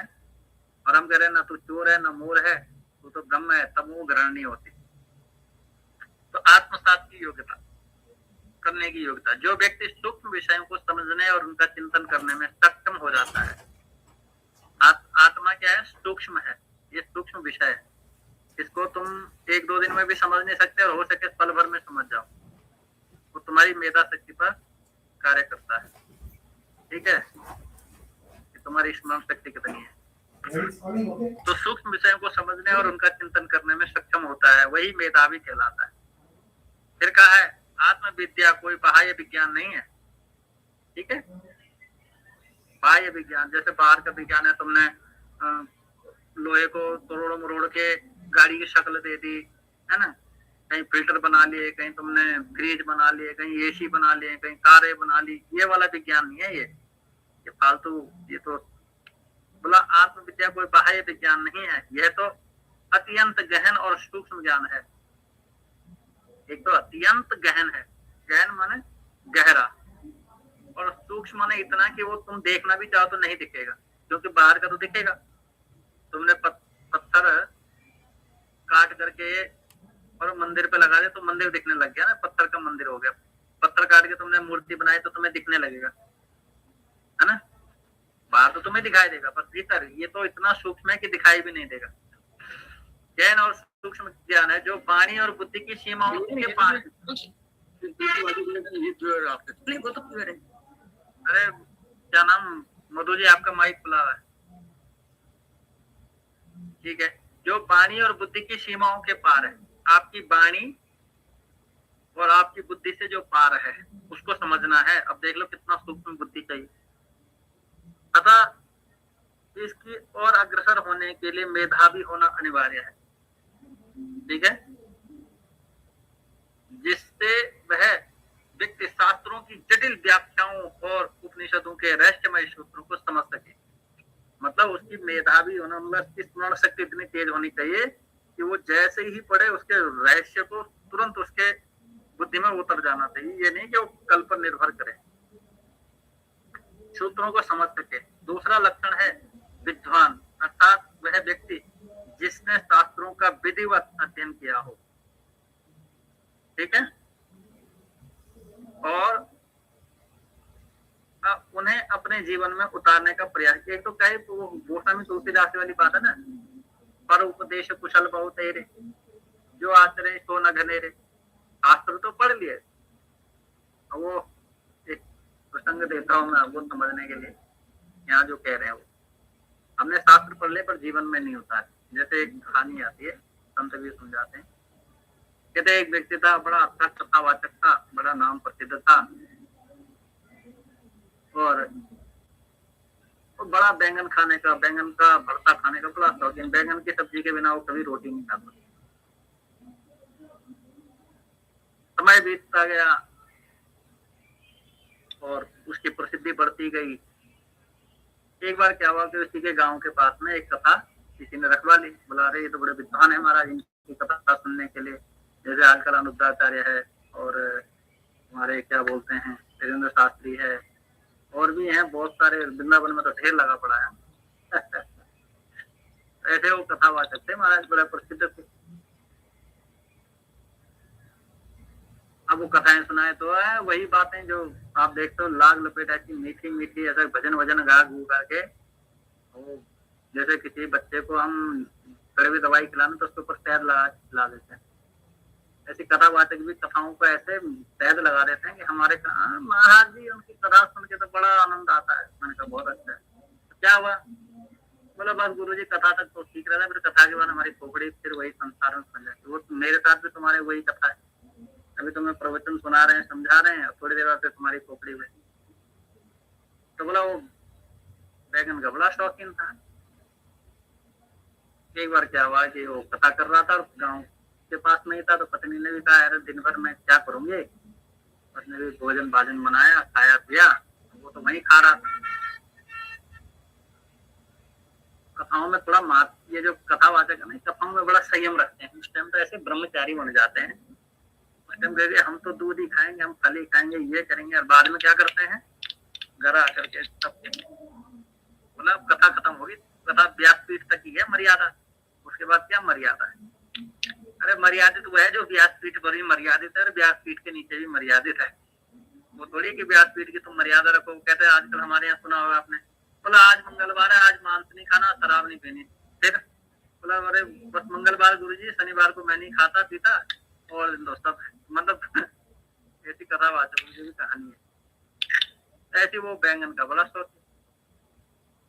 आप पता नहीं कथा सुनने गए उस दिन, उसको बैंगन के शास्त्र में कोई कथा होगी कि बैंगन जो है वो थोड़ा तामसिक भोजन है, नहीं करना चाहिए, और ये है वो है, और वो बैंगन के लाखों बुराई करे। अब वो सुन रही है और वो रो रही है, आंखों में आंसू आ रहे हैं, और वो बैंगन की बुराई कर रहा है। जितनी जितनी वो बुराई कर रहा है उतना उतना वो नीचे रो रही। अब ऐसी कई बार कथाएं में सुनाते हैं ना, औरतें तो जल्दी रो जाती हैं। सुनाओ कुछ भी, चाहे उसने ढंग से सुनाने पर रोना उनका पट पट निकलेगा।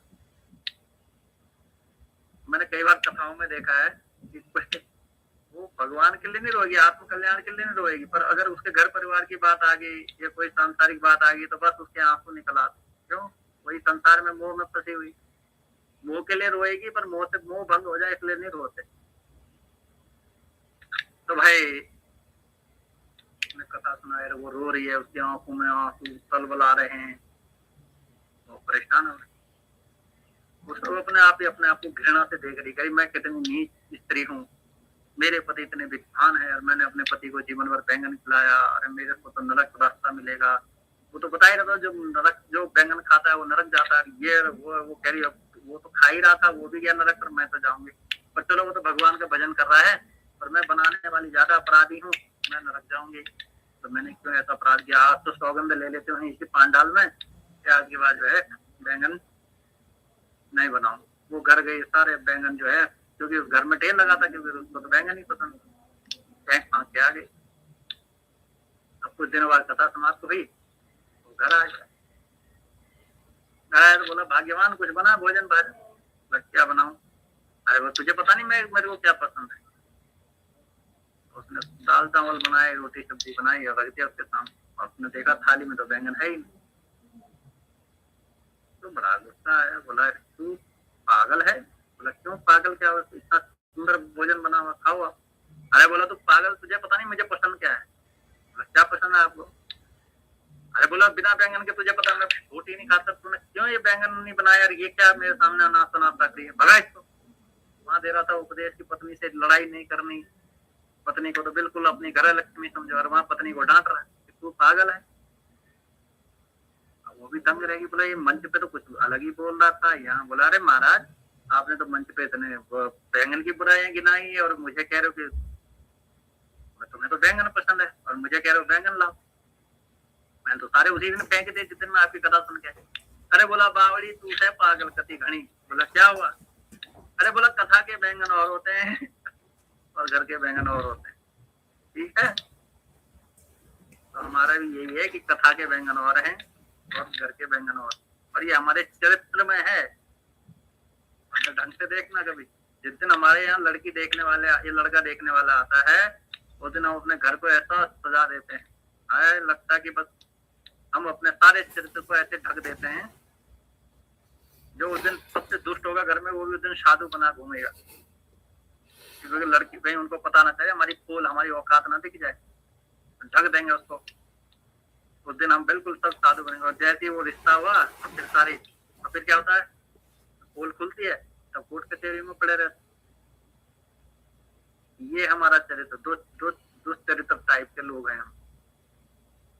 इसलिए आप ईमानदार रहो, जैसे हो। अगर तुम्हारा रजोगुण है तो रजोगुणी ही बने रहो, किसी से उससे छल मत करो, ठीक है? तो कहने का मतलब है कि पर उपदेश कुशल बहुत है, दूसरों को उपदेश देने वालों की भीड़, परंतु उसको जीवन में कोई आचरित करता हो ऐसा संभव नहीं। इसलिए कहा दूसरा लक्षण है विद्वान, अर्थात वह व्यक्ति जिससे शास्त्रों के विधिवत अध्ययन किया हो और उन्हें अपने जीवन में उतारने का प्रयास किया हो। वो जो शास्त्र में कहा है वही वो जीवन में जी रहा हो, ठीक है? केवल शास्त्रों का रट लेना पर्याप्त नहीं है, गप्पे श्लोक बोल दिए, है ना? और श्लोक का पतंजलि कई बार मैं देखता हूँ कई ब्राह्मण लोग रुद्री अभिषेक कर रहे होते हैं और वो नमक चमक से करवाते हैं, धड़ाधड़ मंत्र पे मंत्र बोले जा रहे हैं। अब उनसे किसी ने पूछा महाराज इसका हिंदी अर्थ बता, तो वो उनके मुंह लटक गए। अरे भाई तुमने उस आत्म कल्याण की विद्या को, उस रुद्री को, जिसमें तुम्हारे भीतर के रुद्र को जगाने का अवसर था, उसको तुमने सिर्फ व्यवसायिक रट्टे के लिए रट्टा मार लिया। और उससे तुम्हारा भी उद्धार होना था और जिसका तुम कर रहे हो उसका भी उद्धार होना था। उसका तुमने विधिवत अध्ययन ही नहीं किया, रट्टा मार दिया सिर्फ क्या व्यवसायिक दुकान चलाने के। तो इसलिए यहाँ आदि गुरु संघ हमारी खोपड़ी खोल रहे हैं, उसमें जो भूसा भरा पड़ा है उसको निकाल रहे हैं। केवल शास्त्रों को रट लेना पर्याप्त नहीं है। आत्मविद्या के अधिकारी को उनकी अंतर्निहित भावना, जो तुम्हारी भीतर भावना है, अंतर्निहित भावना और संकेत को समझाने की शक्ति होनी चाहिए। विद्वता का अर्थ यहाँ केवल पांडित्य नहीं है। तुमने खाली रुद्री कर दी और समझा ही नहीं तो उसको कोई मतलब नहीं, वो तो काला अक्षर भैंस बराबर हो गया। तुमने अगर कोई अनुष्ठान किया और उसको समझाया नहीं तो फिर वो कोई मतलब नहीं, ठीक है? तो विद्वता का अर्थ यहाँ केवल पांडित्य नहीं है, अपितु वह गहराई है जो अनुभव से आती है। जैसे कई संत बोलते हैं ना, उनके बोलते ही पता चल जाता है कि ये मतलब हृदय स्पष्ट हो जाता है उसमें। मतलब हमें ना तो मिठास लगती है ना कड़वाहट लगती है, वो सीधा हृदय के अज्ञान को भेजता है और हमारे भीतर के सारे मल विक्षेप आवरण को साफ कर देता है। ऐसे भी कई संत हैं जिनकी वाणी में ही सीधा लक्ष्य पर पहुंचाने का उद्देश्य होता है, वो वाणी से ही लक्ष्य पर पहुंचा देते हैं, क्योंकि वो अंत हृदय से बोल रहे हैं। वो कोई शास्त्र से लाग लपेट से नहीं बोल रहे, वो शास्त्रों से जो उन्होंने पढ़ करके अनुभव किया है उस अनुभूति से बोलते हैं, तो वो सीधा हमारे अज्ञान को नाश करने में समर्थ होते हैं ना। अब जो खाली रट्टा मार के बोलते हैं तो पता चल जाता है कहाँ से बोल रहा है, क्या बोल रहा है, ठीक है? जैसे कुछ आ रहा है मेरे को, जैसे मैं भीलवाड़ा में कथा कर रहा था तो एक बार अब वो श्लोक समाज को तो उसी तरीके से बोलना था, मैं श्लोक भूल गया बीच में। श्लोक भूल गया तो वो फिर वो जैसे तैसे 2-3 बार ट्राई किया तो वो आ गया। फिर मैंने बोला देखो ये है बुद्धि का खेल, जिसको तुमने रट्टा मारा वो तुम भूल गए हो, है ना? और जो तुम्हारे भीतर से निकलता है ना वो भूला नहीं जा सकता। तो बुद्धि भूल जाती है, और जो तुम्हारा आत्मा वो भूला ही नहीं जा सकता है। और तुम सब में आत्मा देखते हो, उसको भी नहीं भूल सकते क्योंकि वो तुम्हारा अनुभव है। कुछ लोग तो भूले जा सकते हैं, कई लोग तो इसीलिए रोते हैं। गुरुजी मैंने तो एक पंडित जी मिले थे मुझे रतलाम में, तो उन्होंने वेदांत पे प्रवचन देते हैं ना, जब वो सुनोगे तो ऐसा लगता है बस ये तो बस आज ही सबको ब्रह्म ज्ञानी बना देंगे। अब एक दिन मेरे सामने आए, बोले महाराज मैं अब सब कुछ भूलने लगा हूँ, श्लोक सब याद नहीं रहते और दृष्टांत याद नहीं रहते। मैंने कहा किस लिए याद किए थे? बोला लोगों को लिए बताने के लिए। तो मैंने एक उम्र तो ऐसे है, ना लोग बचेंगे ना तुम बचोगे, तब क्या करोगे? तब क्या करोगे? सबके लिए क्या प्राप्त किया? आत्मानुभूति हो गई है? बोला नहीं। तो मैंने कहा नहीं हो तो ये सब व्यर्थ चला गया, तुम्हारा याद करना भी, रट्टा मारना भी और ये दृष्टांत भी याद करना। अरे तुम्हें आत्मानुभूति होगी तो तुम्हें आवश्यकता क्या है? तुम किन लोगों के चक्कर में पड़ो जो है ही नहीं, तो भ्रम मात्र है। अपने भ्रम के लिए तुम अपनी बुद्धि को भ्रमित कर रहे हो और उसके लिए शास्त्र पढ़ रहे हो। अरे उसको आत्मसात करो। तो उनका अरे हाँ महाराज ऐसा तो कभी सोचा नहीं। मैंने कहा सोचा नहीं तो अब सोचो। ऐसे ही हमारे को भी दूसरों को सिखाने के लिए नहीं, पहले आत्मसात करो। और एक बार आत्मसात हो गया फिर तो दूसरा तो बचता ही नहीं, और बचेगा भी तो वो ऐसा ही है जैसे स्वप्न। हम जो भी यहाँ चर्चा कर रहे हैं स्वप्न में ही एक दूसरे को सुना रहे हैं, है नहीं यहाँ कुछ भी सच। सच तो मैं ही हूँ, ये सच तुम ही हो। ये जो दिख रहा है, सुन रहे हैं, सुना रहे हैं, ये सब कल्पित है, मिथ्या है, स्वप्नवत है। ठीक है, तो अनुभव से आती है और जो जिज्ञासु को आत्म साक्षात्कार की दिशा में प्रेरित करती है, क्योंकि वो सीधा कहां से बोल रहे हैं? वो वाणी से नहीं बोल रहे हैं, वो आत्म अनुभूति से बोल रहे हैं। और वाणी उसको अभिव्यक्त को व्यक्त करके समझाने का प्रयत्न मात्र है। समझ जाए तो बहुत बढ़िया। वो हमारे यहाँ कहते हैं ना, समझ गए तो रोला क्या, राम रहीम तो मोला क्या। अभी तो राम अलग है, रहीम अलग है, मोला अलग है ना। पर अगर समझ गए तो रोला ही क्या, फिर तो रोला ही खत्म हो गया। और नहीं समझे तो फिर तो रोला ही रोला है। तो समझ गए तो रोला क्या, तो राम रहीम तो मोला क्या। और नहीं समझे तो भैया रोए रो। समझ दिखाए, एक बार समझ गया कि संपूर्ण जो कुछ चर्चा है, जो कुछ सुनाई दे रहा है, दिखाई दे रहा है, ये सब इंद्रियों का भ्रम है। और इस इंद्रियों के भ्रम से मैं परे हूँ, सदा हूँ, मुक्त हूँ, बस काम खत्म। तो प्रेरित करती है। तीसरा गुण है वहापोह विक्षण, अर्थात वह व्यक्ति जो तर्क और विचार द्वारा सत्य और असत्य का विवेक कर सके। कई लोग तर्क देते हैं ना, तो अब हमारे पास अनुभव नहीं है तो हम तर्क के हिसाब से नहीं तोड़ेंगे ना। जैसे एक बार एक उदाहरण देता हूँ, एक उसमें होने लगा सत्संग, तो उन्होंने मुझे जोड़ लिया, बोला महाराज। अब वो तर्क करने लगा, वो तर्क करने लगा, वहां भगवान, वहां ऐसा, वहां वैसा, मतलब वो फालतू बातें जो करते ही है ना। और ग्रुपों में वो ऐसे करना। मैंने कहा वहां ऐसा, वहां जैसा, वहां तैसा, उसको देखना, उसको जाना किसने जाना? बोले जी मैंने जाना। तो फिर तू बड़ा है कि? मैंने कहा वो जो ऐसा वैसा तैसा देख रहा था वो बड़ा है। तो बोला महाराज जी ऐसा तो कोई विचार नहीं किया। तो मैंने जब विचार नहीं किया तो मत बोल फिर ये फालतू बातें कि भगवान वहां जाके मिलता है, यहाँ जाके मिलता है, ऐसा होता है, वैसा होता है। मैंने कहा कल्पनाओं के गोते मत खा, ठीक है। तो उसका तर्क टूट गया, तो अब उसको अपना अपमान नजर आने लगा। अब उसको अपमान आने लगा नजर, तो फिर और उल्टे सुलटे तर्क, फिर मैं उसको तर्क से तोड़ू।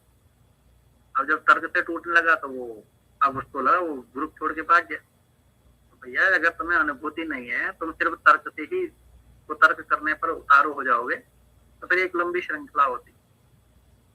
अरे भैया जिससे सब सिद्ध होते हैं, ये तर्क इससे ऊंचा तर्क ही नहीं, जिससे सब सिद्ध होते वही स्वरूप तुम्हारा है। अगर कहीं भगवान तुम्हें वहां जाके भी मिल रहा है तो वहां पहले तुम्हारा होना आवश्यक है, तब भगवान मिलेगा। ठीक है, तुम नहीं होगे तो भगवान भी नहीं है भैया। हम तो ये बोलते हैं, इससे ऊंचा कोई तर्क नहीं। तो यहाँ यही कह रहे हैं, विचार द्वारा सत्य और असत्य का विवेक कर सके। आत्मविद्या में केवल अंधश्रद्धा या अनुकरण से कोई लाभ नहीं होता। मैं आपसे ही कहता हूँ ना, तुम श्रद्धा तो रखो पर अंधश्रद्धा नहीं। मैं कहता हूँ मेरी बात पर भी विश्वास नहीं करो। आप शास्त्र भी टटोलो, तुम शास्त्रों में भी पढ़ो, ठीक है। कोई बोला जी मैंने डॉक्टरी करी है, जो मैं कर रहा हूँ वही डॉक्टरी है, तो वो फिर वो जो इतनी किताबें लिखी गई हैं डॉक्टरी पे, है ना, वो किताबें व्यर्थ हैं फिर। अरे भैया आप वहीं से पढ़ के आए हो जहाँ से तुम डॉक्टर बने, और वही मैं पढ़ूंगा और आपकी सुनूंगा, तो तब बात प्रमाण गम्य है। ठीक है, तो जो शास्त्र नहीं पढ़ता है, सिर्फ संतों की सुनता है, वो अंध श्रद्धालु लड़ते हैं अपने गुरु के लिए। हैं, जैसे पति पत्नी ने अलग अलग गुरु से दीक्षा ली है, वो गुरु कुछ और बोल रहा है, इधर वो गुरु कुछ और बोल रहा है। दोनों पति पत्नी घर में आए, बोला क्या हुआ, बोला लट बज रहे हैं। बोला क्यों बज रहे हैं, बोला हमारे गुरु जी तो ऐसे बोल रहे थे और हमारे गुरु जी ऐसे बोल रहे थे। अब वो दोनों गुरु के चक्कर में घर में क्लेश। तो किसी समझदार ने बोला भाई चाहे तेरा गुरु ऐसा बोला, इसका गुरु ऐसा बोला, ये कहीं लिखा तो होगा। बोला कहाँ, बोला शास्त्र में पढ़ो। अब जब दोनों ने शास्त्र पढ़ा, समस्या का समाधान हो गया, लड़ाई बंद हो गई। ठीक है, तो गुरु लड़ने के लिए नहीं भैया, आत्मा प्रोक्त अनुभूति के लिए बनाओ। नहीं तो पति पत्नी ने किसी को निरंकारी गुरु बनाया, किसी ने भयंकारी गुरु बनाया, भयंकारी कुछ और बोल रहे हैं, निरंकारी कुछ और बोल रहे हैं। शास्त्र उनके पास भी नहीं, उनके पास भी नहीं, जहाँ शास्त्र वहां जा नहीं रहे, और फिर वो मनमुखी लड़ाई। तो आधे से ज्यादा तो इसी घर में क्लेश है, कहीं राधा स्वामी है, कहीं फलाने स्वामी है, कहीं टिकड़े स्वामी है, शास्त्र उनके पास है नहीं, अब लड़े जा रहे हैं आपस में, पति पत्नी में लट बज रही। इसके लिए नहीं है भैया सत्संग। तो शास्त्र में जो लिखा है, हमारी बात पे भी मत करना, उपनिषद उठाओ जो मैं कह रहा हूँ, अगर नहीं है तो कल से मत आना। वेद तो क्या ही, चलो वो जटिल विषय है। अगर विवेक चूड़ामणि जैसे आदि गुरु शंकराचार्य जी के द्वारा लिखे ग्रंथों में नहीं लिखा है तो भैया मत आना है। रामायण में नहीं लिखा है तो तब भी मत आना। ठीक है, तो हम तो वो पहले कसौटी के देखते हैं, फिर उस कसौटी का जो हमने अनुभव किया वो उसके आधार पर बताते हैं। तो अगर आपको इसमें ऐसा अनुकरण लगता है तो उसको करना चाहिए। ठीक है, तो कहते हैं अंधश्रद्धा या अनुकरण से कोई लाभ नहीं है। अंधश्रद्धा मतलब हमारे यहाँ तो कह भी दिया है, तब तक न मानो कहना, जब तक न देखो स्वयं कहना। ठीक है, तो कोई लाभ नहीं है। यहाँ साधक को अपने स्वयं के अनुभव और तर्क की कसौटी पर सब कुछ परखना होता है। ठीक है, खाली गुरु ने बोले इस पर ही नहीं, गुरु और शास्त्र के वचनों का समर्थन तो आवश्यक है, किंतु अंततः शुद्ध विचार और अनुभव की आवश्यकता होती है। ठीक है, ऐसा विवेकी पुरुष ही भ्रम से ऊपर उठ करके आत्म सत्य की ओर बढ़ सकता है। इस श्लोक में अंत में कहा गया है अधिकारत मत मवी यथा मुक्ता लक्षणा लक्षितः, अर्थात उपयुक्त गुणों से युक्त, जो सारे ऊपर से नीचे तक के गुण बताए हैं उनसे युक्त पुरुष ही आत्मविद्या का अधिकारी कहलाता है। यह अधिकारित्व केवल जन्म, जाति, वंश या सामाजिक स्थिति से नहीं आता, तो यह अंतःकरण की शुद्धता, सुन लेना, अंतःकरण की शुद्धता, विवेक की तीव्रता, शास्त्रों के प्रति श्रद्धा और आत्मबोध की तीव्र इच्छा से उत्पन्न होता है। जब ये लक्षण किसी व्यक्ति में विद्यमान होते हैं तभी वह आत्मविद्या को ग्रहण कर सकता है, अन्यथा यह रहस्य उसके लिए दूर माने बहुत दूर की बात है, बना रहता है। इस प्रकार आत्मविद्या का कोई सामान्य शिक्षा, आत्मविद्या कोई सामान्य शिक्षा नहीं है जिसे कोई भी बिना तैयारी के प्राप्त कर सके। यह उन बिरले पुरुषों का मार्ग है जिनमें ऊपर बताए गए लक्षण प्रकट हुए हैं। इसलिए जिज्ञासु को पहले अपने अंतःकरण को तैयार करना चाहिए, मेधा, विद्वता और विवेक को विकसित करना चाहिए, तब जाकर के वह आत्मज्ञान के क्षेत्र में प्रवेश का अधिकारी बनता है।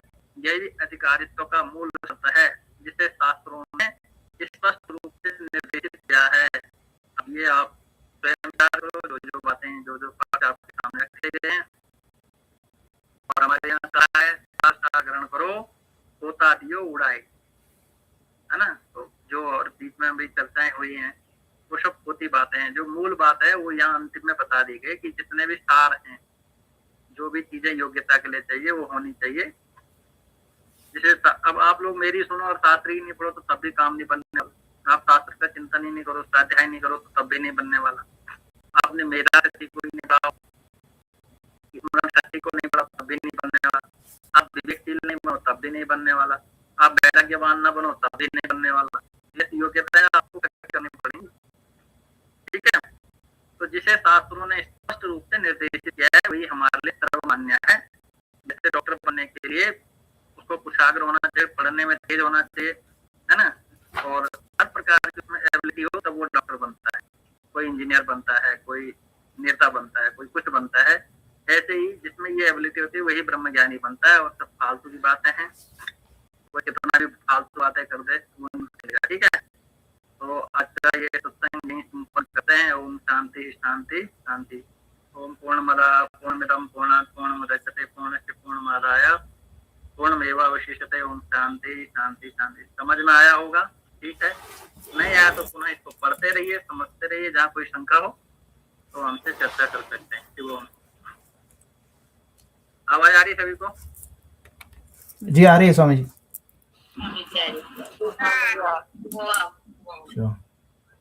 शिवोहम शिवोहम शिवोहम। ठीक है, आज का ये सत्संग यही संपन्न करते हैं। आप सभी का कल्याण से शुभकामना करते हैं। शुभ रात्रि। शिवोहम। शिवोहम स्वामी जी।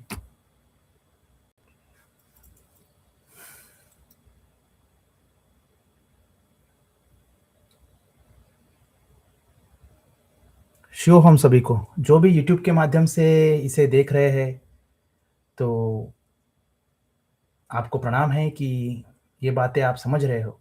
देखिए आज के सत्संग में भी स्वामी जी ने कितनी गहरी बातें कितने स्पष्ट तरीके से कही। मतलब कि पुरानी हमारी जो आदतें हैं वैसे ही पैटर्न्स रिपीट हो रहे हैं, हम समझ नहीं रहे हैं।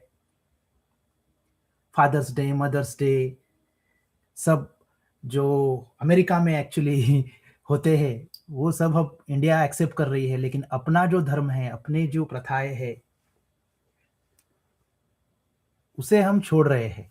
तो जो शुरुआत हुई सत्संग की बहुत ही गहरी और पावरफुल थी। मतलब इट टच माय हार्ट, क्योंकि मैं खुद यूएसए में रहता हूँ, तो मैं यहाँ पे देख रहा हूँ जैसे स्वामी जी कह रहे हैं, एक्चुअली वैसा ही है। यहाँ पे ना लोग बहुत अलग लाइफ है ये। और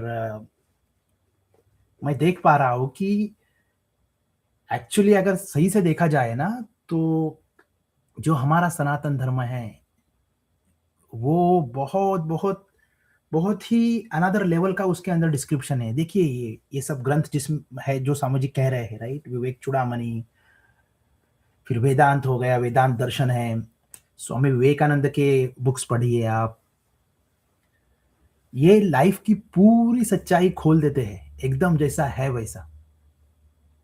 तो आज के सत्संग में भी स्वामी जी ने जो कहा कि वेदों का स्वाध्याय करे, अध्ययन करे, चिंतन करे, मनन करे, सत्संग करे, क्योंकि अगर ये करने के लिए हम टाइम नहीं देंगे ना तो टाइम वेस्ट है। सही में कह रहा हूं मैं, हमारा जीवन वेस्ट जा रहा है। क्योंकि विदाउट क्लैरिटी फिर तुम जियोगे तो उसमें तो भैया थप्पड़ पड़ेगी, दुख दर्द होंगे। और ऐसा नहीं है कि ये करने के बाद नहीं होगा, लेकिन इसीलिए तो जैसे कहा ना, एक बुद्धिमान व्यक्ति, राइट, विद्वान व्यक्ति, तर्क वितर्क में कुशल, जिसके पास नीति ज्ञान है, देखिए कि उसकी बुद्धि जब परिष्कृत होती है तो वो कैसे इस दुनिया को देखेगा, उसका कार्य कैसा होगा। Just imagine for 1 minute, right. नक्शा है आपके पास तो आप डेस्टिनेशन पे कैसे पहुंचोगे, राइट। और अगर नक्शा नहीं है तो कितने आपको यू टर्न मारने पड़ेंगे, यहां से वहां, वहां से वहां, उसमें एक्सीडेंट हो सकता है।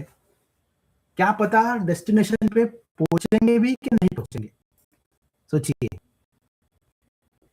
तो ऐसा है ये सत्संग का कमाल। हमें तो बहुत आनंद आया और बहुत ही गहरा था, बहुत ही प्रैक्टिकल था सत्संग। मतलब वो मुझे तो सुर्ती लग गई, आंखें बंद गई। गहरा सुनो दोस्तों, गहरा सुनो। सुनने की कला भी ना ये मुझ में पहले से ही थी कि जिज्ञासा उठती रहती है हमेशा। तो बचपन से जिज्ञासा बहुत उठती रहती थी। तो जब हम जिज्ञासा को फॉलो करते हैं, और ये पॉइंट स्वामी जी ने आज के सत्संग में बहुत अच्छी तरह से क्लियर किया, इसलिए I was like wow, it's amazing.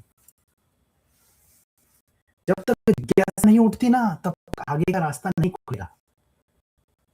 ये कैसे हो सकता है, ये कैसे नहीं हो सकता, ऐसा है तो फिर ऐसा भी हो सकता है। ऐसे हम हमारे दोस्त साथ बात करते हैं, राइट। तो ऐसे ही खुद के मन के साथ आप अगर ये कहा जा रहा है और अगर ये सच है, अरे बाप रे, ये भी सच है, ऐसा है तो क्यों ना इसको देखे जाए। और सुनते वक्त इतना गहराई से सुना है ना, आंखें बंद करके, लिटरली आंखें बंद करके। अगर आप आपका फोन किधर ऊपर रख सकते हो, टेबल चेयर पे बैठ जाइए तो नीचे बैठ जाइए और गहराई से एक एक एक एक लाइन को सुनते जाना है। कौन सी लाइन कब क्या क्लिक करा दे, एक बार फिर बैठ गया ना, क्लिक बैठ गया ना, तो फिर रहता है वो। और वही ज्ञान फिर आपके अंदर से जब भी जरूरत हो सब वो बाहर आएगा। मतलब ज्ञान तो हमेशा है ही, हम ज्ञान स्वरूप ही है, यही स्वामी जी कहते हैं। तो कैसे ज्ञान स्वरूप है, हमें नहीं लगता है ऐसा, क्योंकि हम गहराई से नहीं सुनते। सत्संग को सुनने की कला है, ये मुझे पता ही नहीं था। मैं नेचुरली वैसे गहराई से सुनता था और फिर प्रश्न भी उठते थे और जैसे जैसे उस प्रश्नों का उत्तर मिलते गया तो बातें होने लगी। तो बहुत ही सिंपल और बहुत ही स्ट्रेट सीधा पॉइंट है, सत्संग सुनिए, शास्त्रों का अध्ययन कीजिए, खुद के साथ बैठिए, क्यूरियोसिटी रखिए, जिज्ञासा रखिए और बस इस जर्नी में आगे बढ़ते रहिए। आनंद, खुशी, पीस, ये तो बाय प्रोडक्ट है, इसका बाय प्रोडक्ट, मतलब मिलेगा ही मिलेगा। क्योंकि जो सत्य सनातन है उसको जाना जा रहा है, उसको जानने की कोशिश की जा रही है। अरे पता आपको कितनी बड़ी बात है ये, करोड़ों रुपए देके भी इसे खरीद नहीं सकते।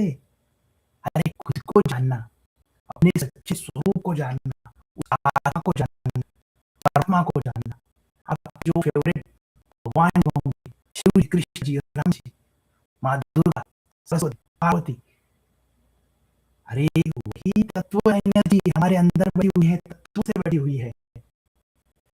आप हो, आपका सच्चा स्वरूप, ना हमारे इस स्वरूप को जान लिया जाए, बस इतना सिंपल है। और ये जानने का मौका आपको अभी है। अगर आप ये सब सुन रहे हो और ये टॉक अगर सुन रहे हो ना, तो आपके दिल के तार छिड़ जाएंगे, पक्का छिड़ जाएंगे। और एक बार 11 दिन का होता है दोस्तों, 11 दिन अगर आपने गहराई से सुन लिया ना, तो बस बुद्धि अपने हथियार डाल देती है। उसको पता चल जाता है कि अभी आ गया है, कोई तो हमारे ऊपर है, क्योंकि मन बुद्धि के ऊपर भी है ना कोई तो, राइट। ना मैं शरीर, ना मैं मन, ना मैं बुद्धि, ना मैं विचार, ना मैं ईगो, ना मैं अहंकार। ईगो अहंकार एक ही हो गए, बट समझ रहे हो आप मैं क्या कह रहा हूं। उसके ऊपर होता है आत्मा, और उस आत्मा के होने से, मैं के होने में, मेरे होने से ये सब हो रहा है। अगर मैं ना हूं तो ये आगे का कुछ भी नहीं है। तो क्यों ना मेरे असली स्वरूप में मैं स्थित हो जाऊं, साक्षी स्वरूप, जिसमें ये सब अवस्थाएं हो रही है। तो बस ये जो खुद की खोज है, सत्य की खोज, साक्षी तत्व की खोज, उसे शुरू कीजिए दोस्तों। ये परफेक्ट टाइमिंग है एकदम। और इतने ब्यूटीफुल सत्संग हो रहे हैं। कभी कभी क्या होता है, मैं होता हूँ काम पे, नहीं तो ट्रैवल कर रहा हूँ, तो कभी कभी रिकॉर्ड नहीं कर पाता, तो sometimes I feel bad, but this is what it is. जो अभी इस वक्त हमें मिल रहा है, ग्रहण करते रहिए, प्रसाद है ये। तो चलो अभी के लिए इतना ही, हम जा रहे हैं हमारी लीला करने। तो आप सबको प्रणाम है, स्वामी जी के चरणों में कोटि कोटि दंडवत। शिवोहम।